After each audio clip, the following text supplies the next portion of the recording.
बारिश की वो शाम, वो एक बरसाती शाम थी, जब आरव अपनी भीगी किताबें संभालता हुआ कैफे में घुसा। उसकी नजरें किसी खाली टेबल की तलाश में थीं, लेकिन नजर ठहर गई एक लड़की पर। सिया। सिया खिड़की के पास बैठी, चाय की चुस्कियों के बीच बारिश को निहार रही थी। आरव ने हिम्मत जुटाई और पूछा, यहां बैठ सकता हूं? सिया मुस्कुरा दी। क्यों नहीं? बातों का सिलसिला शुरू हुआ, किताबों से फिल्मों तक, सपनों से जिंदगी तक। दोनों की पसंद नापसंद मिलती चली गई। कुछ महीनों बाद वही कैफे, वही खिड़की, वही बारिश। लेकिन इस बार आरव के हाथ में एक छोटी सी अंगूठी थी। सिया ने हंसते हुए कहा, तुमने बहुत देर कर दी। और आरव मुस्कुराकर बोला, अच्छा प्यार हमेशा वक्त लेता है। हमेशा सोचा था कि उसके परिवार का घर साधारण था, कुछ भी खास नहीं। एक शांत पड़ोस में स्थित यह एक आरामदायक 2 मंजिला घर था, जिसमें एक सफेद बाड़ और एक अच्छी तरह से रखा गया बगीचा।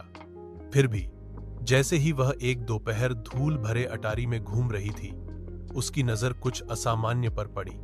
दूर कोने में भूली हुई पेटियों के ढेर के नीचे उसने एक संकीर्ण ट्रैपडोर देखा, फर्श के तख्तों के नीचे छिपा हुआ। उत्सुकता जागृत हुई। वह घुटनों के बल बैठी और उसे खोला। नीचे स्थित छोटा सीढ़ीदार मार्ग एक धुंधले, बासी सुरंग की ओर जाता था।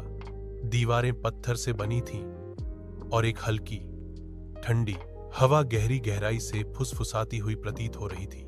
दिल तेजी से धड़क रहा था। सामंथा सावधानी से नीचे उतरी, उसकी टॉर्च अंधेरे को चीरती हुई। सुरंग उसकी अपेक्षा से कहीं अधिक लंबी खिंची हुई थी, मुड़ती और मुड़ती हुई। पृथ्वी के नीचे वह इस भावना को दूर नहीं कर पा रही थी कि वह अतिक्रमण कर रही है, कि कुछ उसका इंतजार कर रहा था। अनंत काल की तरह लगने के बाद सुरंग आखिरकार एक छिपे हुए कमरे में खुल गई। दीवारें पुरानी किताबों की अलमारियों से भरी हुई थीं, जिनमें अजीब चमड़े से बंधी हुई किताबें थीं। कमरे के बीच में एक पुराना डेस्क धूल भरे कागजात और पत्रिकाओं से घिरा हुआ था। जैसे ही सामंथा ने था, ई दस्तावेजों, उसके हाथ कांप रहे थे। अभिलेखों में वर्जित अनुष्ठानों और गुप्त समाजों की बात की गई थी। उसके परिवार का नाम बार बार उल्लेखित था। जितना गहरा वह पढ़ती गई, उतना ही उसे एहसास हुआ कि उसके परिवार का इतिहास रहस्य, अंधेरे रहस्यों के साथ उलझा हुआ था, रहस्य जिन्हें दफन रहना था। उसने कुछ ऐसा उजागर किया था जो किसी को नहीं पता होना चाहिए था, कुछ ऐसा जो पीढ़ियों से छिपा हुआ था। डिस्कवरी के वजन के रूप में उस पर ठंड छा गई। उसने अपने पीछे